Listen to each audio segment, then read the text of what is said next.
we are going to discussing about next chapter of class 12 chemistry. This chapter is solution. This is very important chapter for your competitive examination and also board examination. Now we are going to see about what is solution. Solution is none but it is a mixture of more than two component. But in दो जो component होती है उसको mixer होने का एक वैशिष्ट्य होती है। देखो वो वैशिष्ट्य क्या होती है, सबसे पहले वो वैशिष्ट्य होती है वो कि होमोजेनियस होगा। मतलब क्या होती है, देखो आपने सब शरबत किया था, लेकिन उस शरबत में क्या होती है, मान लो कि ये वाटर और शुगर के मिक्सचर है, वाटर और शुगर के मिक्सचर है। इसमें सबसे महत्वपूर्ण बात क्या होती है, आप एक ड्रॉपर लीजिए, ड्रॉपर से आप यहाँ से शरबत उठाइए, यहाँ से शरबत उठाइए, यहाँ से शरबत उठाइए, यहाँ से शरबत उठाइए और उसको टेस्ट कीजिए। आपको मिलेगा कि शरबत का जो टेस्ट है वो सेम ही है। ये जो सेम होती है इसके हम कहते हैं होमोजीनियस मिक्सचर। क्या कहते हैं, होमोजीनियस मिक्सचर। तो सॉल्यूशन होने के पहले जो क्राइटेरिया होगा वो होती है होमोजीनियस मिक्सचर। मतलब क्या होती है, देखो इसमें हम शुगर मिला रही है, शुगर सॉल्ट और आप जो भी उसमें डालते हैं वो मिलाते हैं किसमें, वाटर से, और वो क्या होती है वो एक मिक्सचर हो जाती है। और मिक्सचर होने के बाद देखो उसका जो फिजिकल कंडीशन, देखो शुगर क्या होती है, सॉलिड होती है, सॉल्ट क्या होती है, सॉलिड होती है, लेकिन जब वो मिक्स हो जाती है पानी के अंदर, वाटर के अंदर, तो वो क्या होता है, वो अपने अपने जो फिजिकल जो स्टेट है, मतलब कठिन जो स्टेट है वो छोड़कर वो लिक्विड में समा जाती है। ये होती है दूसरे वैशिष्ट्य। मतलब क्या, देखो जो इसमें जो दो कंपोनेंट है, एक के अमाउंट ज़्यादा होती है जैसे शुगर और सॉल्ट, उसके अमाउंट कम होती है, और दूसरे जो होती है वाटर होती है उसके अमाउंट ज़्यादा होती है। देखो जिसका अमाउंट ज़्यादा होती है सॉल्यूशन उसी के रूप में आती है। इसमें वाटर के अमाउंट ज़्यादा है इसीलिए सॉल्यूशन लिक्विड हुआ। देखो ये जो अमाउंट जिसका ज़्यादा होती है उसके हम कहते हैं सॉल्वेंट। क्या कहते हैं, सॉल्वेंट। और जिसके अमाउंट कम होती है उसके हम कहते हैं सॉल्यूट।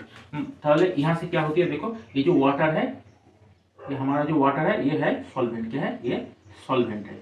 और ये जो शुगर है ये क्या है, ये सॉल्यूट है। याद रखना है ये क्या है, सॉल्यूट है। तो जो मैक्सिमम अमाउंट होती है उसका हम कहते हैं सॉल्वेंट के क्या होती है, maximum amount. Maximum max amount होती है, ये मैक्सिमम होती है, और ये होती है क्या, मिनिमम होती है, कम परिमाण रहती है। देखो आप बोलोगे ये तो शुगर सॉलिड है इसीलिए ये हम सॉल्यूट इजीली आइडेंटिफाई कर सकते हैं। लेकिन एक बात है, देखो अल्कोहल और वाटर के जब हम सॉल्यूशन बनाते हैं तो मान लीजिए कि ये अल्कोहल और वाटर, इसमें क्या है, वाटर है, कितने अमाउंट है, मान लो कि 100 सीसी वाटर है, इसमें हम अल्कोहल मिलाते हैं 10 सीसी। तो यहाँ से क्या होगा, देखो अल्कोहल मिलाते हैं, अल्कोहल देते हैं हम 10 सीसी। तो इसमें सॉल्यूट कौन होगा, ये होगा अल्कोहल सॉल्यूट होगा, और सॉल्वेंट कौन होगा, वाटर होगा, क्योंकि वाटर के अमाउंट ज़्यादा है इसीलिए ये सॉल्वेंट हुआ, और इसका अमाउंट कम है इसीलिए सॉल्यूट होगा। तो हमें देखा ये सॉल्यूट और सॉल्वेंट दोनों मिलकर सॉल्यूशन बनाती है, लेकिन जो फिजिकल जो स्टेट होती है वो सॉल्वेंट की होती है, सॉल्यूट के नहीं होती। ये हमारा सॉल्यूशन के दूसरा क्राइटेरिया। पहले क्राइटेरिया क्या हुआ, होमोजीनियस मिक्सचर होगा। मतलब क्या, जो दो पार्टिकल, 2 3 4 और जो पार्टिकल है वो जब मिलेगा तो उसको मिक्सचर होगा, इक्वल मिक्सचर होगा। ऐसे नहीं है कि किसी आपने जो एक कंटेनर लिया था, ये कंटेनर में इसमें ज़्यादा है, इसमें कम है, इसमें ज़्यादा है, इसमें कम है, ऐसे नहीं होगा। ये पूरा कंटेनर में उसका जो मिक्सचर है उसका जो रेशियो, आप मान लीजिए कि इसका रेशियो निकल रही है, किसी एक हिस्से के लेकर आप रेशियो निकल रहे हैं, तो वो रेशियो में क्या होगा, उन दोनों का जो रेशियो होगा इक्वल होगा, सभी पार्ट में रेशियो इक्वल होगा, इसके कहते हैं होमोजीनियस मिक्सचर। तो सॉल्यूशन के हमने देखा था, सॉल्यूशन जो हमें मिला था वो सॉल्यूशन के क्या क्राइटेरिया मिला, हमें सॉल्यूशन के 2 क्राइटेरिया मिला। एक होती है वो होमोजीनियस, दूसरा होता है जो आकार होगा वो सॉल्वेंट की तरह होगा। देखो हम सॉल्यूशन के जो क्राइटेरिया देखा था वो हम देख लेते हैं, नोट कर लेते हैं। देखो सॉल्यूशन होते हैं होमोजीनियस मिक्सचर ऑफ कंपोनेंट, जो कंपोनेंट होते हैं उसको होमोजीनियस मिक्सचर ही होते हैं सॉल्यूशन। दूसरी बात क्या है, physical state of solution similar to solvent. Solvent जैसे है ऐसे सॉल्यूशन के फिजिकल स्टेट होगा। अगर सॉल्वेंट लिक्विड है तो सॉल्यूशन लिक्विड होगा, अगर सॉल्वेंट गैस है तो सॉल्यूशन गैस होगा, अगर सॉल्वेंट सॉलिड है तो सॉल्यूशन सॉलिड ही होगा। दूसरी बात देखो, सॉल्यूशन जो होते हैं वो सॉल्वेंट और सॉल्यूट से बना होता है। सॉल्वेंट कौन है और सॉल्यूट कौन है हमें कैसे पता चलेगा, जिसका अमाउंट लार्जेस्ट होती है वो हो जाती है सॉल्वेंट। ये आप याद रखिए, छोटी सी बात है, ज़्यादा डिफिकल्ट नहीं है, लेकिन ये याद रखना जरूरी है। देखो हमारा जो टॉपिक्स है उसमें हम जो सॉल्यूशन है एक ही टाइप के सॉल्यूशन हम डिस्कस करेंगे। मतलब क्या है, उसमें एक होगा सॉल्वेंट, सॉल्वेंट तो एक ही होगा, सॉल्वेंट एक से ज़्यादा नहीं हो सकते क्योंकि इसके एक ही अमाउंट होगा, उसका अमाउंट ज़्यादा होगा, और जो अमाउंट ज़्यादा होगा वो सॉल्वेंट होगा, इसीलिए सॉल्वेंट मोर देन 2 पॉसिबल नहीं है। बात आती है सॉल्यूट के। देखो सॉल्यूट 2, 3, 4, 5 ऐसे हो सकते हैं, हो भी होते हैं। रियल लाइफ में हम जब सॉल्यूशन के डील करते हैं वो ज़्यादा सॉल्यूट होती है, एक से ज़्यादा सॉल्यूट उसमें रहते हैं। लेकिन हमारा जो डिस्कशन है, हमारा जो इंटरेस्ट है क्लास 12 के सॉल्यूशन के चैप्टर में, वो होती है एक सॉल्वेंट और एक सॉल्यूट। मतलब उसमें 2 कंपोनेंट रहेगा और 2 कंपोनेंट रहने के कारण उसके क्या कहते हैं, बाइनरी सॉल्यूशन। क्या कहते हैं हम इसके कहते हैं बाइनरी सॉल्यूशन। बाइनरी सॉल्यूशन ही हम डिस्कस करते हैं। देखो हम कुछ बाइनरी जो सॉल्यूशन है उसके कुछ एग्जांपल हम देख लेते हैं। देखो हम देख लेते हैं जो सॉल्यूशन होते हैं उसके जो टाइप होती है वो कौन सा होती है, उसका जो नेचर है सॉल्वेंट के साथ साथ कैसे बदलते जाते हैं वो हम देख लेते हैं। देखो सबसे पहले जो एग्जांपल आते हैं वो गैसियस सॉल्यूशन। मतलब क्या, इसमें जो सॉल्यूशन की जो कैरेक्टरिस्टिक जो फिजिकल स्टेट होगा वो गैसियस होगा।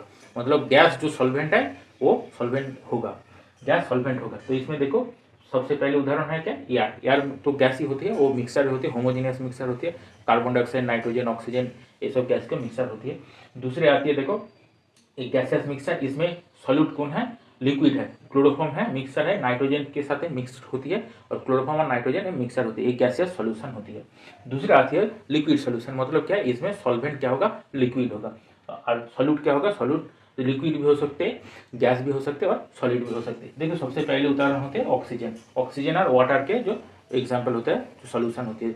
जैसे मान लीजिए कि कोई वाटर बॉडी है, जैसे पॉन्ड है, रिवर है, इसमें जो ऑक्सीजन डिसॉल्व होती है, जिसके कारण जो एक्वेटिक एनिमल सांस ले पाती है, वो जीवन रह सकती है, उसके कारण क्या होता है, वो ऑक्सीजन वाटर में डिसॉल्व होती है। तो वो क्या होती है, वो गैस और लिक्विड के सॉल्यूशन होती है, लेकिन सॉल्यूशन होती है लिक्विड की तरह।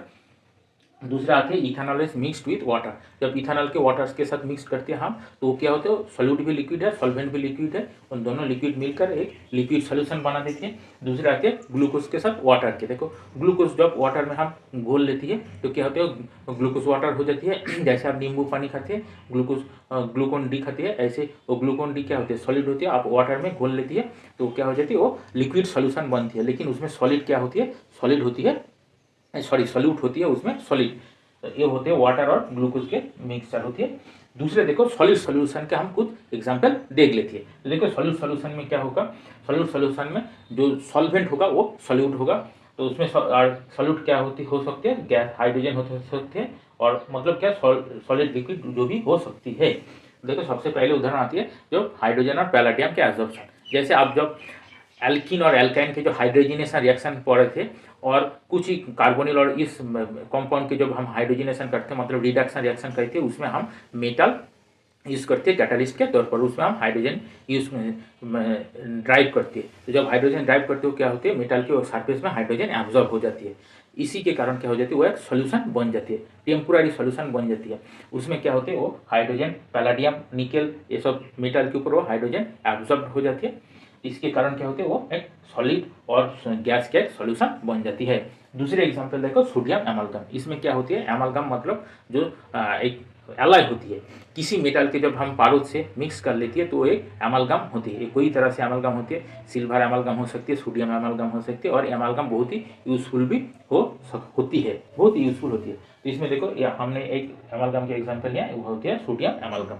जब एमालगम मतलब पारद क्या होती है, लिक्विड होती है, और सोडियम क्या होती है, सॉलिड होती है। तो लेकिन ये एमालगम सॉलिड होती है।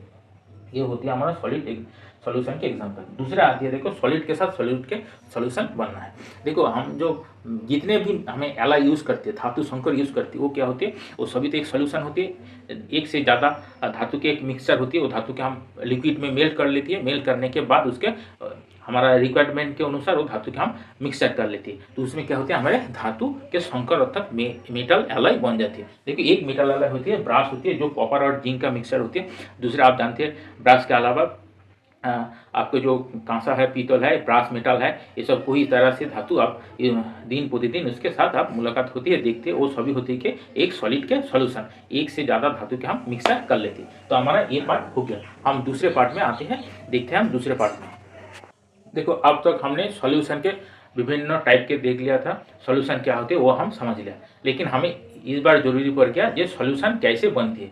मान लो कि आपने शरबत बना रही है, लेकिन उसमें शरबत बनाने के पहले आपको जानना जरूरी होगा ये 1 लीटर पानी में आपको कितने परिमाण शुगर ऐड करना है, कितने परिमाण नमक ऐड करना है, कितने परिमाण और जो आप ऐड करते हैं जूस वगैरह, तो कितने परिमाण आपको ऐड करने के बाद वो सॉल्यूशन, वो जो शरबत हो वो टेस्टी होगा। तो टेस्टी होने के कारण आपको ये कॉम्पोजिशन जानना जरूरी होती है।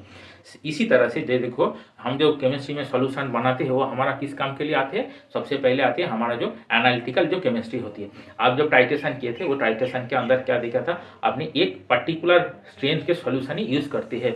वो यूज़ करने के समय आपने देखा था एक टाइट्रेशन, एक के स्ट्रेंथ का आप फिक्स कर लिया और दूसरे जो जिसके टाइट्रेशन कर रहे हैं उसके स्ट्रेंथ आप इसके निकालते हैं कैलकुलेशन करने के बाद। तो ये जो निकालने के प्रोसेस है सॉल्यूशन के स्ट्रेंथ के मापने का, ये हमें जानना जरूरी होती है, जो सॉल्यूशन के हम कैसे कॉन्सेंट्रेशन एक्सप्रेस करते हैं। हाँ, तो देखो हम किस किस उपाय से हम सॉल्यूशन के कॉन्सेंट्रेशन के हम एक्सप्रेस कर सकते हैं। देखो सबसे पहले हम आते हैं मास परसेंटेज के बारे में। देखो मास परसेंटेज क्या होती है, आपके ये जो नियम है इसमें पता चलते हैं। इसमें हम मास के बारे में बोलते हैं, मतलब मास के कैसे मास है वो मास के हम परसेंटेज के हिसाब से एक्सप्रेस करते हैं। देखो इसके एक्सप्रेस करने के लिए हमें जरूरी पड़ते हैं जो जिस कंपोनेंट सॉल्यूशन के अंदर जो कंपोनेंट होती है, जो सॉल्यूट होती है और सॉल्वेंट होती है, इन दोनों ही कंपोनेंट होती है, जिसका हम मास परसेंटेज निकालना चाहते हैं उसको मास हमें निकालना होगा। जो कितने मास है डिवाइडेड बाय सॉल्यूशन के जो मास है टोटल, सॉल्यूशन के जो मास टोटल मास है वो हमें डिवाइड करना है। ये अगर देखो हम इसके क्या करते हैं, मास परसेंटेज के करते हैं। परसेंटेज के करने के कारण ये जो रेशियो आया इसके हम 100 के द्वारा मल्टीप्लाई करना होगा। तो देखो ऐसे हम करते हैं mass of the component in the solution. अगर ये कंपोनेंट बोले तो आइदर सॉल्यूट भी हो सकते हैं और सॉल्यूशन भी हो सकते हैं। जिस कंपोनेंट का हम मास परसेंटेज निकालना चाहते हैं वो कंपोनेंट के मास हमें ऊपर लिखना होगा। इसके बाद जो सॉल्यूशन के जो टोटल मास है, सॉल्यूशन के मास जितने मास है वो हमें नीचे लिखकर डिवाइड करना है। जो रिजल्टेंट आएगा उसके हम 1000 के द्वारा मल्टीप्लाई करना होगा, क्योंकि हम ये परसेंटेज यूज कर रहे हैं। हम क्या कर रही है, मास परसेंटेज यूज कर रहे हैं, इसी के कारण हमें वो 1000 द्वारा मल्टीप्लाई करना होता है। देखो हम एक एग्जांपल देख लेते हैं, इसके हमें जो समझना है वो आसान हो जाएगा। तो देखो हमने क्या लिया था, ये 10% ग्लूकोज सोल्यूशन लिया। तो 10% glucose solution dissolve in water, water के डिजोल्व है। तो इसमें सीधी सी बात है, ग्लूकोज डिजोल्व इन वाटर मतलब क्या है, वाटर सॉल्वेंट है और ग्लूकोज क्या है, सॉल्यूट है। इसी के कारण देखो ये सॉल्यूशन बन रही है और ग्लूकोज का अमाउंट क्या है 10%। तो देखो हमने एक कंपैरिजन किसने किया था, सॉल्यूशन के। तो हम मान लेते हैं जो सॉल्यूशन के जो मास है, और बाय मास बोला था, इसीलिए हम क्या करते हैं सॉल्यूशन के जो मास है वो हम मान लेते हैं 100 ग्राम। आप 100 से ज़्यादा भी कुछ मान सकते हैं, लेकिन उसके हिसाब से आपकी एक परसेंटेज कैलकुलेशन करना होगा। तो देखो हम पहले 100 ग्राम मान लेते हैं। ये सॉल्यूशन के जो मास है वो होते हैं 100 ग्राम। इसमें सॉल्वेंट मतलब क्या है, ग्लूकोज कितना है, 10 ग्राम है, 10 ग्राम ग्लूकोज है, 10 ग्राम ग्लूकोज है, ठीक है। तो देखो 100 ग्राम सॉल्यूशन है, 10 ग्राम ग्लूकोज है, तो वाटर कितने होगा, 100 से हमें 10 बाद देना होगा, 100 से हमें 10 बाद देना होगा। तो इसमें क्या होगा, 90 ग्राम क्या है हमारा सॉल्यूट है, ग्लूकोज है, वो है 90 ग्राम। अगर देखो आप ये 100 से ज्यादा क्या मान लिया आपने, 300 ग्राम मान लिया, आपने 300 ग्राम मान लिया। तो इसी के हिसाब से आपके क्या करना होगा, ये क्या है, एक है 10%, तो 10% 300 के क्या होगा, 30 ग्राम होगा, ऐसे होगा 30 ग्राम है, क्योंकि 10% मान लिया आपने। तो 30 ग्राम सॉल्वेंट हो गया, सॉरी ये गलत हो गया, ये गलत हो गया भाई साहब, ये गलत हो गया, सॉरी। तो देखो इसमें ग्लूकोज क्या है, सॉल्यूट है, यहाँ से होगा सॉल्यूट क्या है, 10 ग्राम है, सॉल्यूट क्या है 10 ग्राम है। इसके कारण क्या है, सॉल्वेंट देखो सॉल्वेंट कौन है, वाटर है। तो वाटर कितना होगा, 100 माइनस 10 होगा, तो 100 माइनस 10 मतलब 90 ग्राम होगा, वाटर होगा 90 ग्राम। ये होगा हमारा पहले वाला हिसाब से। और देखो दूसरे बाद में हम क्या मान लेते हैं, सॉल्यूशन है 300 ग्राम। तो 300 ग्राम सॉल्यूशन होने के कारण क्या, ग्लूकोज सॉल्यूट कितना होगा, 10% के हिसाब से कितना होगा, 30 ग्राम होगा। ये क्या होगा, 30 ग्राम। और 30 ग्राम होने के कारण सॉल्वेंट क्या है, सॉल्वेंट वाटर है, उसका अमाउंट कितना होगा, 300 माइनस 30 होगा। तो इसके मतलब ये क्या होगा, 270 ग्राम हो जाएगा। ऐसे हिसाब से ये चलेगा। ये होगा हमारा मास परसेंटेज। हम देखो इसके बाद दूसरे में देखते हैं। देखो हम दूसरे मेथड पर आते हैं, वो होती है वॉल्यूम परसेंटेज। मतलब क्या, वॉल्यूम के हम परसेंटेज के हिसाब से कैसे सॉल्यूशन के स्ट्रेंथ और सॉल्यूशन के जो कॉन्सेंट्रेशन हम कैसे एक्सप्रेस कर सकते हैं। ये मास के समान ही होती है, मास जैसे हम एक्सप्रेस करते हैं वो मास के प्लेस में हमें वॉल्यूम लिखना है। देखो वॉल्यूम ऑफ द कंपोनेंट मतलब जिस कंपोनेंट का हम वॉल्यूम परसेंटेज निकालना चाहते हैं, वो सॉल्यूट भी हो सकते हैं और सॉल्वेंट भी हो सकते हैं। उसका जो वॉल्यूम है वो हमें ओवरऑल लेना है, डिवाइड करना है हमें टोटल वॉल्यूम ऑफ सॉल्यूशन के द्वारा। सॉल्यूशन के जो वॉल्यूम है, सॉल्यूशन जो जितने वॉल्यूम वो ऑक्यूपेट कर रही है उसका हमें डिवाइड करना है। इसके बाद हमें जेहेतु अगर हमें मास परसेंटेज लिया है, इसी के कारण हमें इसके 100 से मल्टीप्लाई करना पड़ेगा। ये जो रेशियो आया इस रेशियो के हमें 100 से मल्टीप्लाई करने के बाद जो रिजल्टेंट आएगा उसका हम कहते हैं volume percentage of the compound this, जो कंपाउंड हमने ऊपर में लिखा था। अगर ये सॉल्यूट हुआ तो सॉल्यूट के वॉल्यूम परसेंटेज होगा, अगर ये सॉल्वेंट हुआ तो सॉल्वेंट के वॉल्यूम परसेंटेज आएगा। देखो हम एग्जाम्पल देख लेते हैं, एक एग्जाम्पल, उससे हमें ये जो चीज है ये समझना आसान हो जाएगा। देखो एग्जाम्पल क्या है, 10% एनिलीन सॉल्यूशन इन बेंजीन, मतलब क्या है, हम एक बेंजीन और एलिनिन लेकर एक सॉल्यूशन बनाएंगे, उसमें क्या है 10% जो है वो एनिलीन डिसॉल्व है बेंजीन के अंदर। तो हमें इसमें निकालना होगा जो बेंजीन और एनिलीन कैसे रहती है। तो मान लो देखो हमने जो वॉल्यूम के सॉल्यूशन एक्सप्रेस कर रही है, तो हम मान लेते हैं जो ये जो टोटल जो सॉल्यूशन है उसके वॉल्यूम है हम 100 सीसी मान लेते हैं। क्या है, 100 सीसी मान लेते हैं, 100 सीसी टोटल वॉल्यूम, सॉल्यूशन के जो टोटल वॉल्यूम वो 100 सीसी है। देखो 100 सीसी में सॉल्यूट अर्थात एनिलीन, यहाँ से सॉल्यूट है, एनिलीन कितने 10%, मतलब क्या है 10 सीसी होगा, एनिलीन होगा, सॉल्यूट होगा 10 सीसी। इसके कारण देखो सॉल्वेंट कितना होगा, सॉल्वेंट होगा 90 सीसी, क्योंकि ये कैसे आती है 90 सीसी, ये आती है देखो 100 माइनस 10, ऐसे 90 सीसी हो जाती है। देखो तो एक इसका सिग्निफिकेंस क्या है, अगर देखो तुम 10% एनिलीन सॉल्यूशन बनाना चाहते हो तो आपके क्या करना होगा, देखो सबसे पहले तुम्हें लेना होगा 90 सीसी सॉल्वेंट, मतलब क्या बेंजीन, आप एक बीकर में 90 सीसी बेंजीन ले लिया। इसके बाद क्या है, इसके बाद उसमें 10 सीसी एनिलीन आपका ऐड करना पड़ेगा। ऐड करने के बाद जो सॉल्यूशन बनेगा उसको वॉल्यूम होगा 100 सीसी, और उसमें क्या है जो एनिलीन के जो कॉन्सेंट्रेशन होगा वो 10% बाई वॉल्यूम होगा। ये होते हैं वॉल्यूम परसेंटेज के हिसाब किताब। देखो नेक्स्ट जो हमारा जो मेथड आती है वो होती है पार्ट्स पर मिलियन, मतलब 1 मिलियन के हिसाब से हम उसके मेजर करते हैं। देखो ये हम यूज़ करते हैं तभी जब कोई सॉल्यूट की उपस्थिति बहुत ही लो होती है, कॉन्सेंट्रेशन बहुत ही लो होती है। जैसे आपने बायोलॉजी में आपने देखा होगा, जब हम आर्सेनिक कंटामिनेशन और क्लोराइड कंटामिनेशन के बारे में बात करते हैं तो हम बोलते हैं ये ड्रिंकिंग वाटर में आर्सेनिक के कंटामिनेशन 5 ppm है।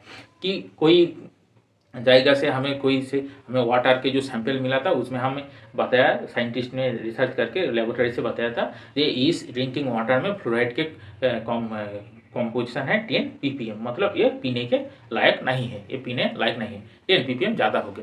तो ऐसे जो कॉन्सेंट्रेशन होती है, जब सॉल्यूट की कॉन्सेंट्रेशन बहुत ही लो होती है तो हम उसे ppm में कन्वर्ट ppm में हिसाब से हम बताते हैं। तो देखो ppm हिसाब क्या होती है, ppm हिसाब होती है number of parts of component, मतलब आप जिस कंपोनेंट का ppm निकालना चाहती है, अर्थात जिस कंपोनेंट का कॉन्सेंट्रेशन निकालना चाहती है उसका हम ऊपर में लिखना होगा वो कितने अमाउंट है, बाय डिवाइड करना है टोटल नंबर ऑफ कंपोनेंट। उस सॉल्यूशन में आपको टोटल कितने कंपोनेंट है उसका जो नंबर है वो आपको लिखना होगा। लिखने के बाद एक रेशियो आएगा, उस रेशियो के 10⁶ से मल्टीप्लाई करना होगा। देखो हम पहले क्या देखे थे, हम परसेंटेज देखे थे, जब परसेंटेज देखे थे हम 100 से मल्टीप्लाई करते हैं। परसेंटेज मतलब परसेंट, सेंट मतलब 100, पर 100 कितने है। अब हम निकल रहे हैं पर मिलियन, मतलब 1 मिलियन में कितना है, और मिलियन होती है 10⁶। इसी के हिसाब से हमें वो 10⁶ से हमें मल्टीप्लाई करना पड़ते हैं। तो देखो ये क्या होती है, हम इसके समझने के लिए एक आसान लैंग्वेज में देखते हैं। देखो 10⁶ मतलब क्या होती है, देखो आप मान लीजिए कि 1 ग्राम है, ठीक है, और ग्राम से आप ये मिलीग्राम है, क्या है ये मिलीग्राम है, और ये क्या है किलोग्राम है, किलोग्राम है।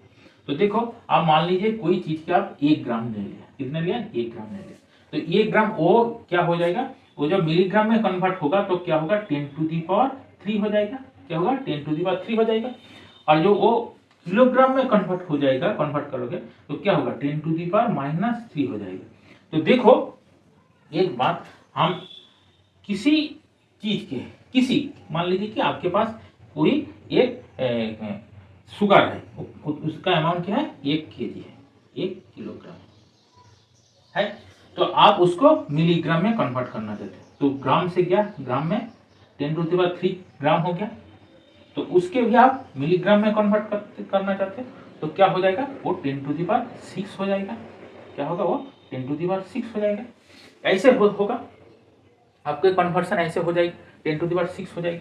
तो इसी के कारण क्या होती है, देखो एक बात होती है, हम इसके आसान भाषा में एक लिखते हैं। वो आसान भाषा क्या है, देखो वो होती है ये नंबर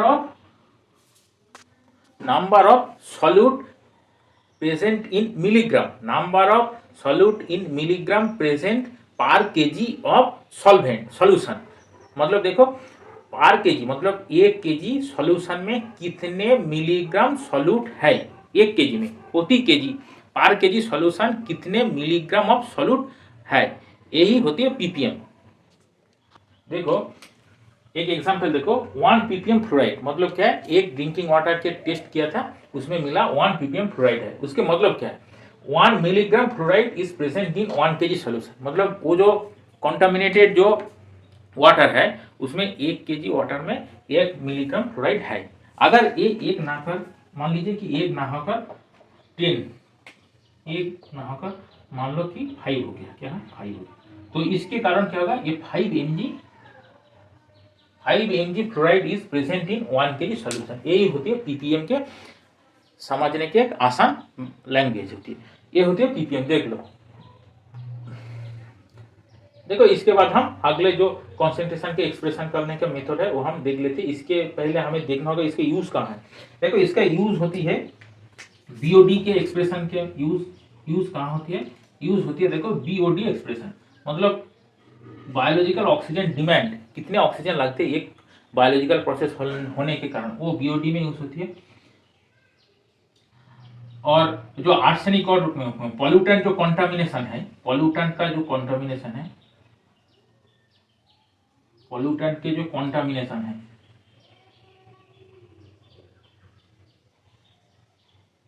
मिनेशन इन कहाँ है, in drinking water. Drinking water में जो पॉल्यूशन होती है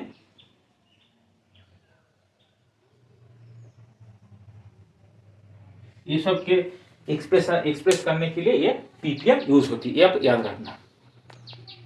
देखो नेक्स्ट आते हैं हम मोल फ्रैक्शन के बारे में। मोल फ्रैक्शन क्या होती है, मोल फ्रैक्शन होती है जो किसी जो कंपोनेंट का मोल फ्रैक्शन निकालना चाहते हैं, उसका नंबर ऑफ मोल, उसका कितने मोल है सॉल्यूशन के अंदर, उसके वो डिवाइडेड बाय सॉल्यूशन में जो जितने कंपोनेंट है उसका टोटल नंबर ऑफ मोल्स का आपको डिवाइड करना होगा।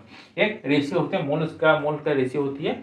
तो देखो हम एक एग्जाम्पल देख लेती है, उससे आसानी से समझ जाओगे। देखो ये सॉल्यूशन है, सॉल्वेंट और सॉल्यूट है, यही दोनों है।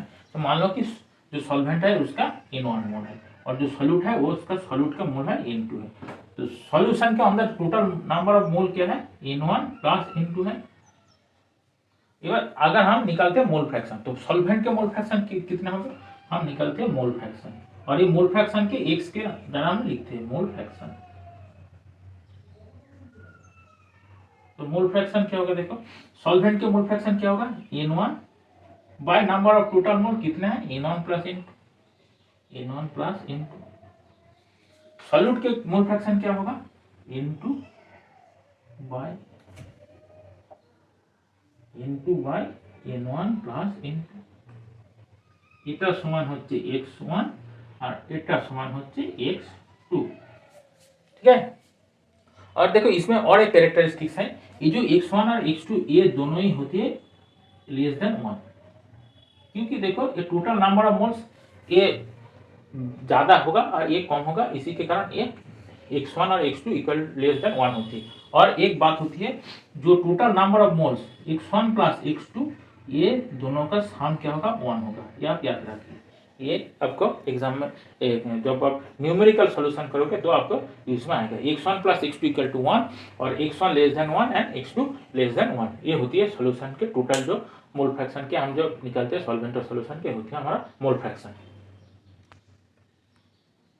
देखो नेक्स्ट आती है हम मोलारिटी से, ये बहुत ही महत्वपूर्ण है। आपको लेबोरेटरी में जितने एसिड है और बेस है जिसका लिक्विड सॉल्यूशन है उसका जो कॉन्सेंट्रेशन एक्सप्रेशन होती है वो मोलारिटी से होती है।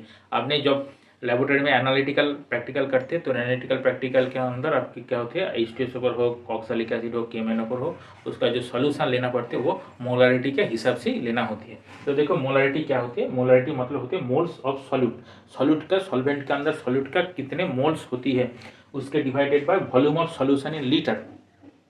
सॉल्यूशन की जो टोटल वॉल्यूम होती है वो लीटर में हमें लिखना पड़ता है। तो देखो हम एक एग्जाम्पल लेती है, वो एग्जाम्पल क्या है, 0.5 मोलर सॉल्यूशन ऑफ KOH। मतलब क्या, KOH के 0.5 मोलर सॉल्यूशन मतलब क्या होती है, ये क्या होती है, देखो ये बताती है कि 1 लीटर जो सॉल्यूशन होती है ना, सॉल्यूशन 1 लीटर सॉल्यूशन में 1 litre solution contain 0.25 moles of KOH, ठीक है, इतने मोल्स ऑफ KOH, इतने मोल का KOH है। 1 लीटर सॉल्यूशन में 0.25 मोल्स ऑफ KOH कंटेंट होती है, यही होती है मोलारिटी। और देखो मोलारिटी के नीचे क्या है, वॉल्यूम है, किसका वॉल्यूम, सॉल्यूशन है, याद रखना है। मोलारिटी नीचे क्या है, वॉल्यूम ऑफ सॉल्यूशन है, मोलारिटी वॉल्यूम ऑफ सॉल्यूशन। देखो ये होती है हमारा जो एक्सप्रेशन, कॉन्सेंट्रेशन के एक्सप्रेशन जो आखिरी मेथड है वो होती है मोलालिटी, याद रखना है मोलालिटी मतलब क्या है, उसका हम लिखते हैं स्मॉल एम के द्वारा, स्मॉल एम, मोलारिटी रिप्रेजेंट करते हैं स्मॉल एम के द्वारा। मोलारिटी क्या होती है, मोल्स ऑफ सॉल्यूट, सॉल्यूट में कितने नंबर ऑफ मोल्स है डिवाइडेड बाय वेट। यहाँ से क्या लेना होगा, हमें ध्यान रखिए, यहाँ लेना होगा weight of the solvent, not solution, not volume, weight of solvent, solvent के वेट कितना है, सॉल्वेंट के मास कितना है वो हमें डिवाइड करना होगा, वही होते हैं सॉल्यूशन के मोलालिटी। मान लीजिए कि एक 1 मोलाल ये क्या है, इसके कहते हैं 1 molal solution of HCl in water, water में सॉल्यूशन होगा इन वाटर। इसके मतलब क्या है, इसके मतलब होती है 1 kg वाटर कंटेन 1 मोल HCl, ठीक है, 1 kg वाटर कंटेन 1 मोल HCl, यही होती है 1 मोलर सॉल्यूशन ऑफ HCl। तो आप इसके बाद हम कुछ न्यूमेरिकल प्रॉब्लम देखेंगे, उसके बाद आपको ये जो कॉन्सेप्ट है ये सारी कॉन्सेप्ट क्लियर हो जाएगा।